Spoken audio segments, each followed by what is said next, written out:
Bem, custo é gasto na produção de quaisquer bens ou serviços. Já despesa significa um gasto não associado à produção. Na verdade, ocorre após a produção, já na fase de venda.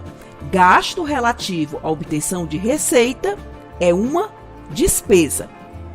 Atenção, a entidade incorre em despesa não porque quer. Quem quer ter despesa? Mas ela incorre nesse tipo de gasto porque precisa obter receita. Já desembolso é um simples pagamento e perda é um bem ou serviço consumido de forma anormal. Portanto, cabe ao empreendedor envidar esforços para minimizar as perdas na produção. Nem sempre é fácil distinguir custo de despesa. Quanto aos valores irrisórios, trate como despesa. Custo, como já disse, é gasto na produção. Esse gasto na produção pode ser direto ou indireto. Custo direto, identificado imediatamente a cada produto fabricado. Exemplos: material direto e mão de obra direta. Custo indireto, para chegar ao produto precisa de rateio. Exemplo: salário do supervisor que atua em diferentes linhas de produção. Mais para frente a gente volta a falar disso. Vamos explicar melhor essa história de custo indireto para você perceber que o assunto não é tão simples assim. Olha só, imagine que determinada organização fabrica dois produtos, produto A e produto B. Ambos necessitam de energia elétrica. Caso não haja medidores específicos para quantificar o consumo de energia elétrica individual, o gasto de energia com cada produto fabricado, quanto será? 50% para um, 50% para outro, 60% para um, 40% para outro. Está percebendo como essa história de rateio é difícil?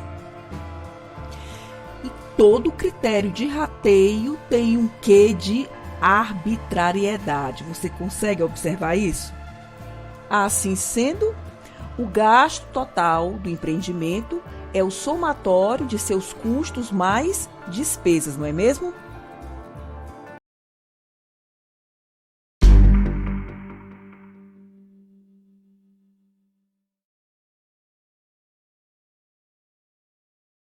Custo fixo, como o próprio nome diz, independe do volume de produção. Exemplo: aluguel da fábrica.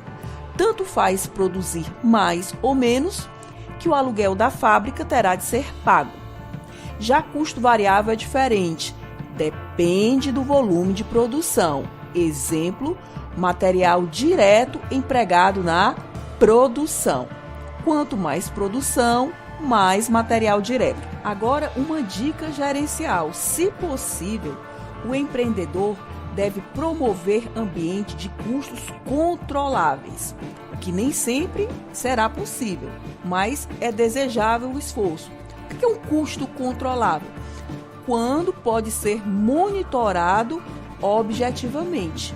Esse responsável poderá ser cobrado por desvios não previstos. Outro conceito muito importante é o de custo empatado, ou sunk cost, ou custo afundado. Por já ter acontecido, não deve influir em decisões futuras. Olhar para frente é que se anda. Falei várias vezes de material direto e agora eu vou explicar melhor. São materiais utilizados no processo de fabricação, a exemplo de matérias-primas, embalagens, componentes adquiridos prontos, ou seja, tudo que for utilizado no processo de produção. Uma dica para pequenos empreendedores: acumular custos por ordem de produção. Muito comum em caso de entidades que produzem bens sob a sistemática de encomenda. No sistema de custos por ordem de produção, os custos são acumulados em folhas ou registros eletrônicos, que são as chamadas ordens de produção, ou ordens de fabricação. O somatório das ordens em aberto totaliza o estoque de produtos em processo. Quando os produtos são completados, as ordens são encerradas e os custos transferidos para o estoque de produtos acabados. E aqui você tem uma visão completa do custo da produção acabada. Agora, um exemplo de cálculo do custo. Caso fabricação de pré-moldados, manilhas e estacas, hipoteticamente, matéria-prima e mão de obra direta das manilhas, R$10.000, custos diretos. Matéria-prima e mão de obra direta das estacas, R$7.000, custos diretos.